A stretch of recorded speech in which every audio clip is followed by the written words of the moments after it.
Hello दोस्तों, welcome back. आज की मूवी सच्ची घटना पे आधारित है। गुनाह करके इंसान कानून से तो बच सकता है, मगर अपने जमीर से नहीं। किए हुए जुर्म का एहसास उसे जिंदगी भर चैन से बैठने नहीं देता। यही इस मूवी में दिखाया गया है। तो चलो इस मूवी का एक्सप्लेनेशन स्टार्ट करते हैं।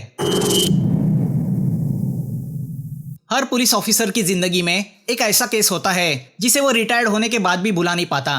और अगर उस केस का मास्टरमाइंड कई सालों तक फरार हो तो वो केस उस ऑफिसर का सुख चैन ही छीन लेता है। गुआनडोंग का सीनियर पुलिस ऑफिसर वोंग आज रिटायर्ड होने वाला है, तो उसके कलीग उसे फेयरवेल देते हैं। वैसे तो वोंग का करियर सक्सेसफुल रहा है, मगर वो अभी भी 21 साल पुराना वो केस नहीं भूला जो उसकी करियर पे धब्बा बन के रह गया है, जिसमें उसके पार्टनर की जान भी गई थी। वोंग चाहता था कि रिटायर्ड होने के पहले वो उस केस को सॉल्व करे, मगर वो हो नहीं सका, जिसका उसे गम है। उसका कलीग उससे कहता है कि अब उसे ये सब भुलाना चाहिए और शांति की जिंदगी बसर करनी चाहिए। रिटायर्ड वोंग अगले दिन मोबाइल पे न्यूज़ देख रहा होता है कि उसकी नज़र एक न्यूज़ पे जाती है। रुलोंग सिटी के मार्केट में लगी आग में एक पुलिस ऑफिसर की मौत हुई थी। वोंग वो न्यूज़ देखने लगता है कि अचानक उसकी नज़र एक शख्स पे जाती है, जिसे देख के वो चौंक जाता है। अब वह तुरंत रुलोंग के लिए ट्रेन पकड़ता है। वो रुलोंग सिटी के उस मार्केट में जाता है जहां आग लगी थी। वहां उस आदमी का फोटो दिखा के पूछताछ करता है तो उसे पता चलता है उस आदमी का नाम मोजिन है और उसका सिरेमिक का शॉप है। अब वोंग उस सिरेमिक शॉप में जाता है और वहां की लेडी से मोजिन के बारे में पूछताछ करता है तो पता चलता है वो लेडी उस मोजिन की वाइफ है। मोजिन तो वहां नहीं होता। वोंग मोजिन की वाइफ को यानी यांग से कहता है कि वो मोजिन का बचपन का दोस्त है और वो उसके होम टाउन से यानी गुलोंग से आया है। वो अपने दोस्त को सरप्राइज देना चाहता है। तो अब यांग वोंग को अपने घर ले आती है। मोजिन को मोमो नाम की 7 साल की लड़की भी है। वोंग वहां रखे मोजिन के फोटो को गौर से देखता है और उस फोटो में दिख रहे मोजिन को अपने मोबाइल पे रखे उस 21 साल पुराने फोटो के साथ मैच करता है। तभी मोजिन वहां आता है। मोजिन वोंग को नहीं पहचानता, तो वोंग उससे कहता है कि मैं वही पुलिस ऑफिसर हूँ जो 21 साल पहले गुलोंग में उस ब्रिज के पास रहा करता था, जिस ब्रिज के तुम कॉन्ट्रैक्टर थे। तुमने मुझे पहचाना नहीं जिलोंग? वोंग के मुंह से जिलोंग नाम सुन के मोजिन शॉक होता है, मगर वह चेहरे पे दिखाता नहीं। अब कहानी 21 साल पीछे चली जाती है। साल है 1995 का, जब मोजिन यानी जिलोंग गुलोंग का बहुत बड़ा कॉन्ट्रैक्टर था जो गवर्नमेंट का कॉन्ट्रैक्ट लेके नदी पे ब्रिज बांधने का काम कर रहा है। बड़ी बड़ी पार्टीज देना जिलोंग का शौक है, फिर चाहे ऐसी पार्टीज में पानी की तरह पैसा क्यों ना बहाना पड़े। जिलोंग ब्रिलियंस नाम की कंपनी का चेयरमैन है, तो उसका कजिन जिमी कंपनी का वाइस प्रेसिडेंट है। जिमी को जिलोंग का इस तरह से पैसे उड़ाना पसंद नहीं।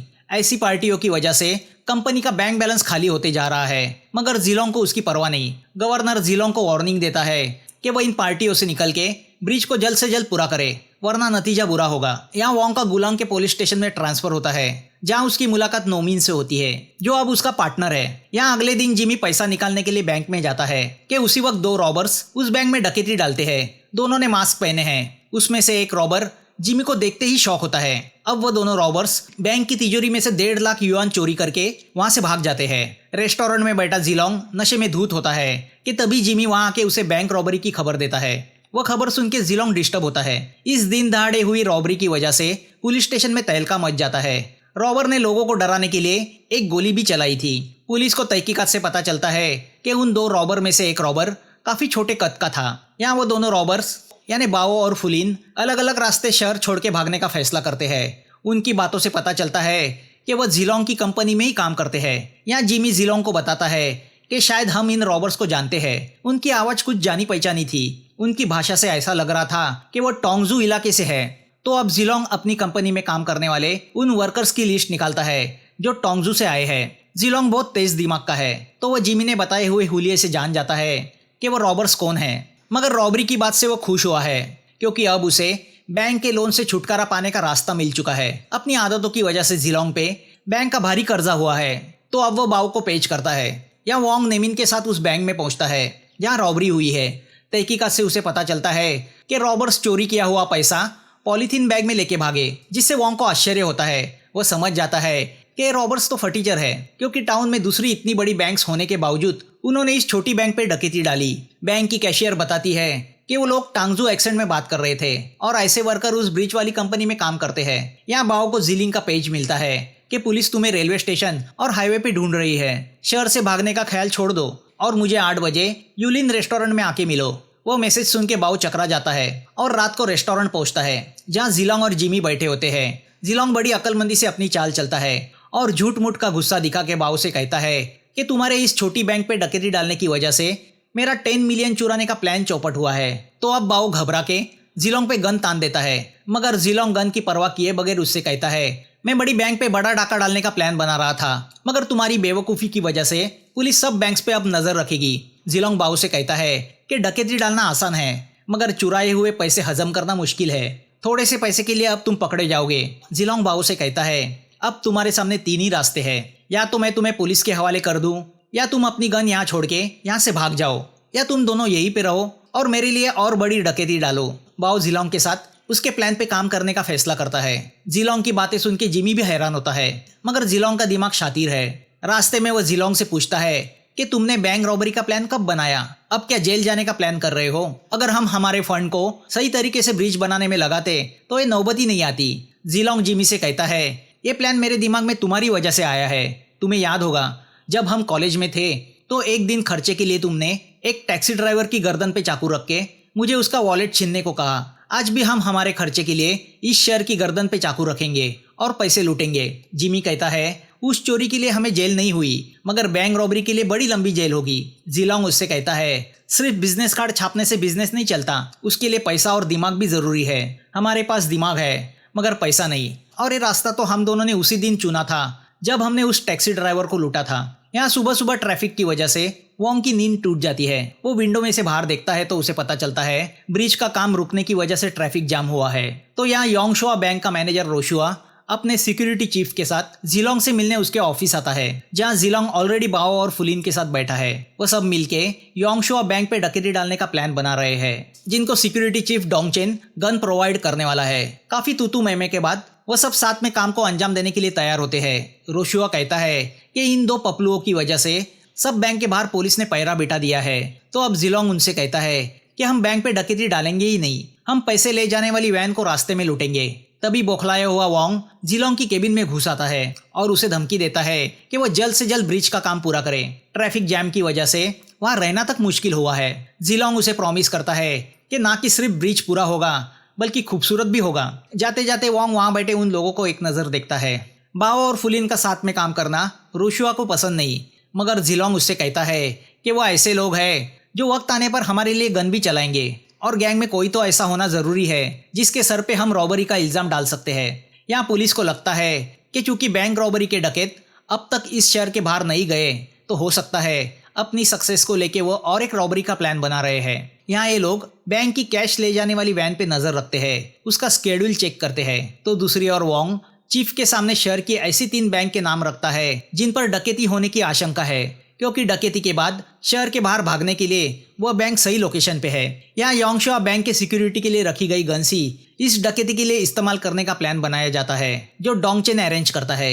मतलब बैंक का रखवाला ही बैंक को लूटने वाला था। जिलोंग रोशिया से कहता है कि किसी भी हालत में बैंक के इन गन से एक भी फायरिंग नहीं होनी चाहिए, वरना बुलेट के सुराग से पुलिस तुम तक पहुंच जाएगी। अगर फायरिंग करनी भी पड़ी तो सिर्फ बाओ और फुलिन की गन से होगी। अब बैंक से उठाई गई इन गन्स को सब में बांटा जाता है। जिमी इस डकैती के खिलाफ है।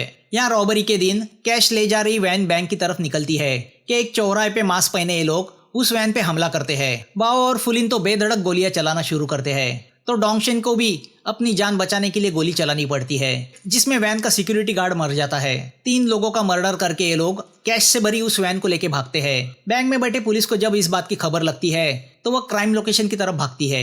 यहाँ वैन में बैठा रोशुआ गन चलाने को लेकर डोंगचेन पे गुस्सा होता है। अब ये लोग वैन लेके नदी किनारे पहुंचते हैं, जहाँ जिलोंग और जिमी उनकी राह देख रहे हैं। रोशुआ गन वाली बात जिलोंग को बताता है, तो अब जिलोंग रोशियो और डोंगचेन को भागने की सलाह देता है। कैश को ट्रंक में से निकाल के बैग्स में भरा जाता है। मामला ठंडा होने तक कैश को छुपाने का फैसला लिया जाता है। रॉबरी में हिस्सा लिए हुए इन 5 लोगों को बोट से भगा दिया जाता है। तो जिलोंग और जिमी वैन को शहर के बाहर हाईवे के यहाँ छोड़ देते हैं ताकि पुलिस गुमराह हो। अब पुलिस तहकीकात में जुट जाती है, मगर वोंग को केस से दूर रखा जाता है। हालांकि वोंग ने जैसा कहा था वैसा ही हुआ था। वोंग चीफ से कहता है कि 2 मिनट में 15 मिलियन चुराना ये काम पॉलीथीन बैग में पैसा ले जाने वाले रॉबर्स का नहीं, ये किसी मास्टरमाइंड का काम है और ये आदमी बहुत चालाक है। अब इस बड़ी रॉबरी और मर्डर से पूरा पुलिस डिपार्टमेंट हिल जाता है और मुजरिमों को पकड़ने के लिए कमर कस लेता है। क्राइम सीन पे मिली बुलेट से पता चलता है कि वो उसी गन से चलाई गई है जो पिछली रॉबरी में इस्तेमाल की गई थी। तो गार्ड्स के बॉडी में मिली बुलेट से पता चलता है कि वो योंगशुआ बैंक की सिक्योरिटी गन से फायर की गई है। बैंक जाने पर वोंग को पता चलता है कि रोशिया और डोंगचेन दोनों गायब है। रोशियो के रूम पे छापा मारने पर उन्हें वेडिंग कार्ड्स मिलते हैं। अब पुलिस को शहर के बाहर वो कैश वाली वैन भी मिलती है। वैन के टायर पे उन्हें नदी किनारे पाए जाने वाले शेल मिलते हैं। तो अब पुलिस उस बोट वाले को भी पकड़ती है जिसने उन 5 रॉबर्स को बोट से बॉर्डर पार कराया था। वॉन्ग कंफ्यूज होता है कि सब 5 रॉबर्स की बातें कर रहे हैं, तो फिर वैन को शहर के बाहर किसने छोड़ा। रोशिया को प्राइम सस्पेक्ट ठहराया जाता है। बोटमैन से पुलिस को उन 5 के नाम भी मिलते हैं। यहाँ जिलोंग गवर्नमेंट के ऑफिसर की पार्टी अरेंज करता है और पार्टी में अनाउंस करता है कि अब जल्दी ब्रिज का काम शुरू होगा, जिसका क्रेडिट वो जिमी को देता है। यहाँ वॉन्ग रोशिया के घर मिले वेडिंग कार्ड्स को चेक करता है तो उसे पता चलता है कि कुछ कार्ड्स पे होस्ट की जगह जिलोंग का नाम लिखा है। अब वॉन्ग को याद आता है कि उस दिन ब्रिज की तकरार लेके वो जिसके ऑफिस में गया था वो जिलोंग ही था और तब उसने उसके ऑफिस में रोशियो और डोंगचेन को भी देखा था। यहाँ पुलिस को पता चलता है कि 5 रॉबर्स एक होटल में जश्न मना रहे हैं, तो इंस्पेक्टर नोमिन की लीड में पुलिस वहां पहुंच जाती है। रोशियो और डोंगचेन पार्टी में मशगूल होते हैं। पहले तो पुलिस रोशियो को दबोचती है। पुलिस को देख के डोंगचेन और बाओ गन निकालते हैं। होटल में अफरा तफरी मच जाती है। डोंगचेन विंडो से कूद के भागने की कोशिश करता है तो पुलिस उसे भी पकड़ लेती है, मगर बाओ फायरिंग करते हुए भागने में कामयाब होता है। नोमिन उसका पीछा करने लगता है तो एक गली में बाओ उस पे गोली चला के उसे घायल करता है। नोमिन वहीं पे दम तोड़ देता है। बाओ जिलोंग को कॉल करके पुलिस के छापे के बारे में बताता है, तो अब जिलोंग भी समझ जाता है कि पुलिस किसी भी वक्त उस तक पहुंच सकती है। यहाँ पुलिस बाओ को भी अरेस्ट करती है, तो अब जिलोंग जिमी के साथ भागने का फैसला करता है। उन्हें ढूंढते हुए वॉन्ग वहां पहुंचता है, मगर जिलोंग और जिमी भागने में कामयाब होते हैं। 5 रॉबर्स को अरेस्ट किया जाता है। पुलिस को छुपाए हुए रॉबरी के पैसे भी मिल जाते हैं, तो जिलोंग और जिमी के अगेंस्ट रेड कॉर्नर नोटिस जारी किया जाता है। नोमिन की मौत से वॉन्ग बहुत दुखी होता है। वो फैसला करता है कि वो किसी भी हालत में जिलोंग और जिमी को अरेस्ट करके रहेगा। वो जिलोंग के घर जाता है, मगर उसके पिता को खुद पता नहीं अब जिलोंग कहाँ है। 2 साल यहाँ वहाँ भागने के बाद जिलोंग और जिमी एक खदान में काम करने लगते हैं, जो जेड स्टोन की खदान है। इस भगोड़ेगिरी से जिमी का हौसला टूट चुका है। वो जिलोंग पे गुस्सा होता है कि लालच और अय्याशी ने उनकी ये हालत की है, जिसका जिम्मेदार वो जिलोंग को ठहराता है। ऐसे में जिलोंग की दोस्ती खदान के एक वर्कर मोजिन से होती है। उसका आईडी कार्ड देख के जिलोंग के दिमाग में एक प्लानिंग शुरू होती है। यहाँ वॉन्ग हार नहीं मानता। वो हर दूसरे दिन जिलोंग के पिता के घर आता जाता रहता है, क्योंकि उसे लगता है आज नहीं तो कल जिलोंग अपने डैडी से जरूर कांटेक्ट करेगा। मगर उसके डैडी वॉन्ग से कहते हैं कि जिलोंग कभी पुलिस के हाथ नहीं लगेगा। यहाँ खदान में जिमी बीमार पड़ने लगता है। वह जिलोंग से कहता है कि वो इस खदान में मरना नहीं चाहता, तो अब जिलोंग कुछ फैसला करता है। अगले दिन जिलोंग मोजिन के सर पे पत्थर डाल के उसे मार देता है और उसके आईडी कार्ड को चुराता है। फिर उसकी डेड बॉडी को खाई में फेंक देता है। वह देख के जिमी रोने लगता है। जीने की लालच में उन्होंने और एक पाप किया था। अब जिलोंग अपने बाल काट के अपना गेटअप चेंज करता है और खुद मोजिन बन जाता है। 1 साल बाद वो अकेला रुलोंग सिटी आता है और वहाँ एक सिरेमिक शॉप में मेसनरी यानी कड़िया का काम शुरू करता है। धीरे धीरे अपने काम से वह उस शॉप के मालिक की लड़की यांग का दिल भी जीत लेता है। दोनों एक दूसरे के करीब आते हैं और आखिर में शादी करते हैं। ब्रूटल रॉबरी का मास्टरमाइंड अब घरेलू जिंदगी बसर करने जा रहा है। अपने शादी के दिन जिलोंग अपने डैडी को कॉल करता है और रोते जाता है। जिलोंग के डैडी कई दिनों के बाद ये बात वॉन्ग को बताते हैं। वो वॉन्ग से कहते हैं कि अगर किसी दिन तुम उसे पकड़ोगे तो उसे बताना डैडी उसे मिस कर रहे थे। यहाँ फ्लैशबैक खत्म होता है। यांग वॉन्ग को जिलोंग का दोस्त समझ के रात को डिनर के लिए रोक लेती है। जिलोंग वॉन्ग से पूछता है कि इतने साल बाद तुमने मुझे ढूंढा कैसे। वॉन्ग कहता है तुम्हें ढूंढना ही मेरी जिंदगी का मकसद बन गया था। वो उससे पूछता है कि मोजिन बन के तुम्हें कितने साल हुए। जिलोंग कहता है 18 साल। अब वॉन्ग मोमो को जिलोंग का उसके डैडी के साथ वाला फोटो दिखाता है। वह देख के जिलोंग इमोशनल होता है। फोटो को देख के यांग जिलोंग से पूछती है तुम्हारे साथ फोटो में जो आदमी खड़ा है वो कौन है। जिलोंग झूठ कहता है कि वो उसका पुराना दोस्त था। वॉन्ग जिलोंग से कहता है कि 15 साल पहले मैंने उस आदमी का अपने हाथों से अंतिम संस्कार किया। अपने डैडी की मौत की खबर सुन के जिलोंग शौक सा हो जाता है, मगर चेहरे पे जाहिर नहीं करता। अब वॉन्ग जिलोंग को बताता है कि वो ब्रिज पूरा हो गया है, जिसकी वजह से गुलोंग में ट्रैफिक हुआ करती थी। वह जिलोंग को बताता है कि तुम्हारे पुराने दोस्त रोशुआ, डोंगचेन और बाओ तुम्हें बहुत याद करते हैं। यांग जिलोंग से कहती है कि एक दिन उन्हें भी खाने पे बुलाया जाए। वह सुन के जिलोंग अजीब फील करता है। अब वॉन्ग जिलोंग को पियर्स देता है और कहता है ये मैं खास तुम्हारे लिए गुलोंग से लाया हूँ, ताकि ये खा के तुम्हारी याददाश्त अच्छी हो जाए।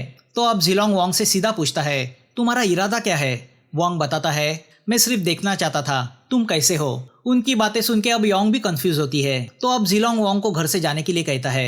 वॉन्ग भी बिना कुछ बोले वहां से चला जाता है। बाहर निकलते ही वॉन्ग पुलिस स्टेशन फोन करके वहाँ के अपने कलीग को जिलोंग के बारे में बताता है, मगर वोंग को अभी भी जिमी के बारे में कुछ पता नहीं चला। वो उन दोनों को पकड़ना चाहता है। तो यहाँ जिलोंग भी समझ जाता है कि अब वोंग उसका पीछा नहीं छोड़ेगा। यहाँ यांग को भी शक होने लगता है कि क्या वोंग सही में जिलोंग का बचपन का दोस्त है या कोई और है। जिलोंग यांग को बताता है कि वोंग उसका दोस्त नहीं है, वो कौन है ये वो उसे किसी दिन बताएगा। अब वोंग को शक है कि आइडेंटिटी के लिए जिलोंग ने मोजिन को भी मारा होगा, मगर उसके सबूत उसे नहीं मिलते। वो जिमी की तलाश में है। अब वह जिलोंग के शॉप पे नजर रखना शुरू करता है। तो अब यांग सीधा वोंग के सामने जाके खड़ी हो जाती है और उससे पूछती है वो क्या चाहता है। वोंग उसे 21 साल पुराना पेपर कटिंग दिखा के कहता है कि तुम्हारा हस्बैंड एक बैंक रॉबरी का मास्टरमाइंड था, उसका नाम मोजिन नहीं जिलोंग है। वह देख के यांग को विश्वास नहीं होता कि इतने बड़े अपराध में उसका हस्बैंड कभी इन्वॉल्व था। वोंग यांग से कहता है तुम उसकी वाइफ हो तो तुम्हारा हक है उसके पास्ट के बारे में जानने का। अब ये सारी बातें यांग जिलोंग को बताती है और उससे जवाब मांगती है, मगर उसे चुपचाप देख के वो समझ जाती है सच्चाई क्या है। तो अब जिलोंग यांग को एक नर्सिंग होम छोड़ता है जहाँ जिमी को रखा है। जिमी यांग को सारी सच्चाई बता देता है। फिर जिलोंग वोंग को एक जगह लेके आता है और उससे कहता है कि जब मेरे बुरे दिन थे तब मैं यहाँ भूखा पैसा बिना किसी फ्यूचर के कई दिन तक रहा। उन दिनों मैंने जेल जैसी सजा काटी। रॉबरी के प्लान में मैं शामिल था, मगर मैंने उन तीनों का मर्डर नहीं किया। वोंग कहता है 3 नहीं 5, एक मेरे पार्टनर नोमिन का और दूसरा मोजिन का, जिसका नाम इस्तेमाल करके तुम घूम रहे हो। तुम्हारी सफाई तुम्हारे जुर्म नहीं छुपा सकती। इतने साल मैंने तुम्हारा पीछा किया तो अब क्या छोड़ दूंगा? पुलिस तुम्हें अरेस्ट करने आ रही है, तुम्हारे पास वक्त बहुत कम है। अब वोंग को जिमी के बारे में पता चलता है, मगर जब वह नर्सिंग होम पहुंचता है तो जिमी वहां से गायब होता है। वोंग जिलोंग से कहता है कब तक कानून से बचते हुए फिरोगे? तुम अपने साथ अपनी फैमिली को भी इस जुर्म के रास्ते पे घसीट रहे हो। यांग जिलोंग से कहती है हम सब कुछ छोड़ के यहाँ से भाग जाएंगे। तो अब जिलोंग जिमी के यहाँ आता है जहाँ उसने उसे छुपा के रखा है। वो उससे कहता है कि हमें फिर से भागना होगा, मगर व्हीलचेयर पे बैठा जिमी अब जिंदगी से उबता गया है। वो जिलोंग से कहता है पहले जुर्म के लिए मैंने तुम्हें उकसाया था, अब एक आखिरी जुर्म करो, मुझे मार डालो क्योंकि मैं तुम्हारे खिलाफ एक सबूत हूँ। जिलोंग मफलर से उसका मुंह दबाता है, मगर आइन वक्त पे अपने आप को कंट्रोल करता है और खुद को पुलिस के हवाले करता है। जिलोंग और जिमी को 21 साल बाद अरेस्ट किया जाता है। मूवी यहाँ खत्म होती है। दोस्तों, एक्सप्लेनेशन अच्छा लगा हो तो लाइक, शेयर और सब्सक्राइब करना मत भूलना। फिर मिलेंगे नई मूवी के साथ। Thanks for watching.